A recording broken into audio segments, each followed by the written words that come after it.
So the next one is called as a components of internal control. So we have discussed about the rule.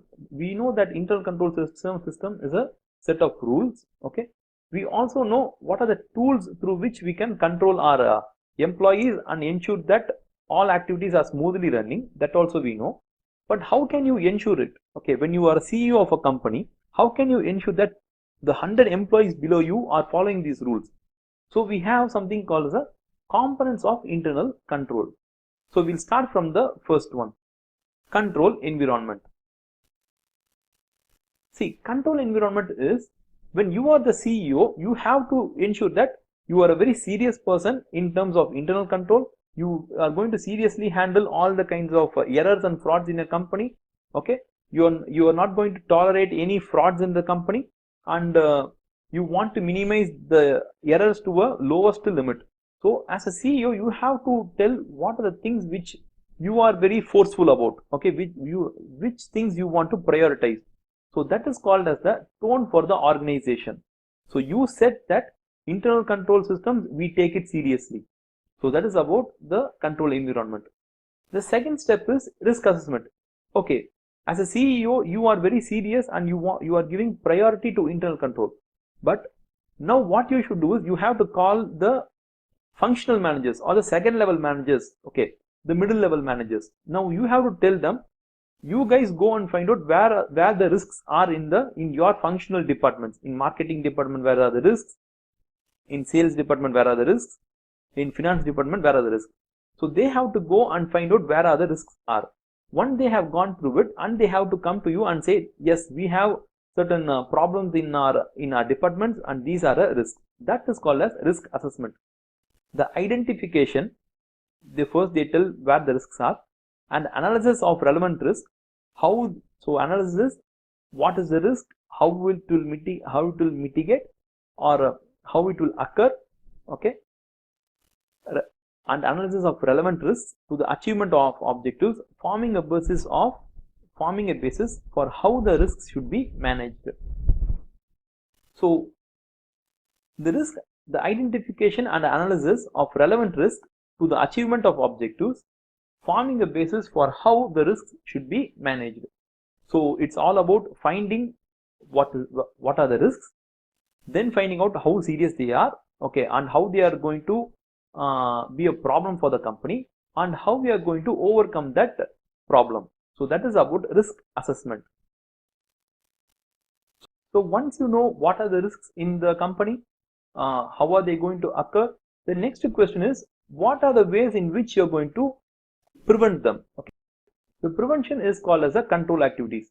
I think we have already seen the control activities earlier, so we can move on to the next topic. The next one is called as monitoring. So here what we are trying to do is, once we have installed all the control activities, something like segregation of duties, authorization, supervision, all these things we have implemented, then we have to find out whether these control activities are actually working well. Are they reducing the risk or not? So that we have to find out. So that is called as monitoring. So we find it out through reports. That is something called as the top level reviews. So the next one is information and communication. So information and communication, if you see in this diagram, okay, it is not the part of an activity. It is actually encompasses the entire pyramid. So information should move up and down throughout the company. So the top management has to tell that these are very important things, and this is the control activities, these are the rules and regulations you have to follow. They have to tell this to the lower level management, and lower level management has to say to the top management regarding whether the control activities are working, are they perfect, or are there any kind of problem are there. Like that, the lower management has to tell it to the top management. So that's how the information and communication works. So if you guys really like the video, put a like for us and share it with your friends who might find it useful. So if you guys have any queries or questions, post it in the comment section. We'll be like happy to answer them. Okay, so now we will see like how internal control is related with other concepts. So we'll first look at how corporate governance and internal controls are working together. See, corporate governance is a set of systems and rules and regulations for the top level management of a company. Internal control systems are usually created for controlling the middle and lower level part of the company. But how it both come into sync is internal control, okay, if your top management, okay, if the corporate governance is really good, then they will ensure that internal control systems are also good, because when the top level is good, they will ensure that the middle and the lower levels are also good. So that can be ensured through internal control systems. So that is one way of seeing it. Another way of seeing is it is a responsibility of the top management to ensure that the middle and the lower level management works properly, which helps in achieving the company's objectives. So internal control systems, which are nothing but rules and regulations, are very much required to operate a company in a smooth manner.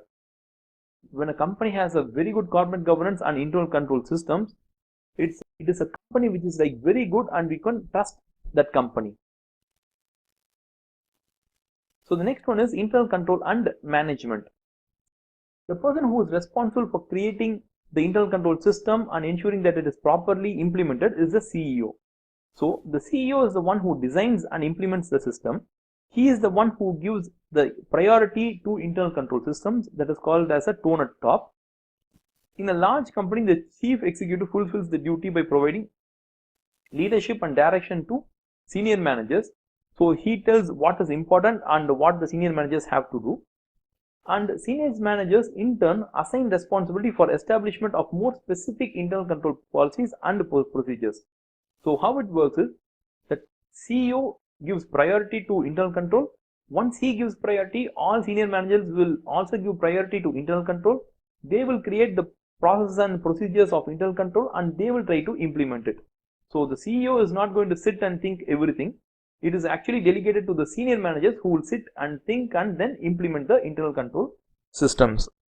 So that's the relationship between internal control and management. So the next one is internal control and board of directors. There is a relationship between the internal control system and the board of directors. See, the board of directors are nothing but a proxy to the shareholders. Okay, so the shareholders, what they want is they want the company to operate in a smooth manner. They want to have a proper financial record. They want to have a proper kind of operations of the company. So for ensuring that, we need internal control. So board of directors ensure that the internal control system of a company is very strong. Okay, it should be so strong even that even a CEO should not be able to override the controls of an internal control system. So even when we have a dishonest CEO, he should not be able to override internal control system, because the system should be under the control of the board of directors also, or else they have to supervise the internal control system also. So how can they do it? Whenever there's going to be any CEO or is a dishonest CEO who tries to override the internal control system, then there should be employees in the company who finds out that the CEO is very dishonest, and they should be able to communicate this to the directly to the board of directors, through which board of directors will again question the CEO. So it is something like a complex kind of system here. So it works like this.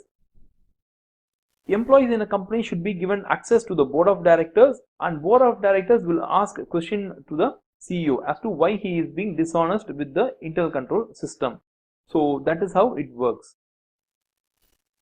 So we also have the auditors here.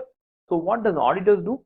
Okay, we just now saw in the components of internal control that there is a step called as a monitoring. Okay, the auditors are a part of the monitoring here. So once rules and regulations and internal control system has been established, we have to check it periodically whether these are working or not.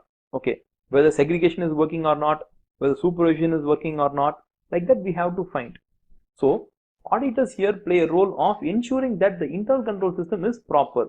So they find out whether these systems are working as intended. Are they reducing the risk? Okay, are they reducing the error and fraud? They will try to find it out. Once they find out, they will inform that to the board of directors. And the last one is audit committee. So even audit committee is concerned about the internal controls, because audit committee wants to have a reliable financial reports. So to get the reliable financial reports, we need to have a strong internal control system. So even they are actually concerned about the internal controls of a company. So that is how everything is like linked here. And finally, we move on to the operating staff. Each and every employee in the company, is responsible for internal control in some way. Okay, so every person has some kind of a rules and regulations which he has to follow. He has to follow it in such a manner which helps the company to run the company in a smooth manner, and also to give a reliable financial reporting. So the employees, whenever they find there's some kind of a lapse in the internal control, or they find out any internal control is very weak or something, they have to upwardly communicate it. They have to tell it to their supervisor or to someone else in the company. So that's how it works. So every employee in the company is responsible for the internal control. So assume that we have internal control. Does it solve all the problems of our company? No. It is only a system which helps to reduce the levels of problems. Okay. So it can't say 100% that all the risks in the company is like gone. It only helps to ensure that the level of risk is like minimized. It is not like eliminated. Okay. So that's how it works. So if you guys really like the video, put a like for us and share it with your friends who might find it useful. So if you guys have any queries or questions, post it in the comment section. We'll be like happy to answer them. If you guys have any other ideas for further videos, you can put it in the comment section. We'll be like creating a new video on that topic also. So thank you guys. We'll meet in the next video.